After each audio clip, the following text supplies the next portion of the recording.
Ketua KPU Sumsel Andika Pranatajaya menyampaikan masa kampanye pasangan calon gubernur Sumatera Selatan sejak tanggal 25 September 2024. Andika juga menyampaikan setiap pasangan calon hanya diizinkan menggunakan maksimal 20 akun resmi di medsos. Pembatasan bertujuan agar kampanye di dunia maya berlangsung tertib dan sesuai regulasi. KPU Sumsel juga telah meminta kepada setiap paslon untuk menyerahkan daftar resmi tim kampanye yang akan mengelola akun medsos mereka. Hal ini juga bertujuan agar kampanye digital dapat berjalan dengan lebih transparan dan akuntabel.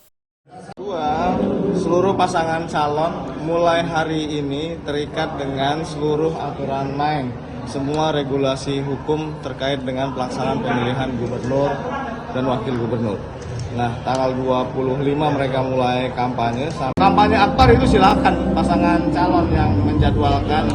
Yang pasti mereka silakan menjadwalkan kapan kampanye akbar, silakan, tapi diberitahukan kepada kami. Yang kedua, mereka juga bisa sosialisasi di media sosial, masing-masing 20 akun media sosial, 20 akun media sosial yang dilaporkan kepada KPU.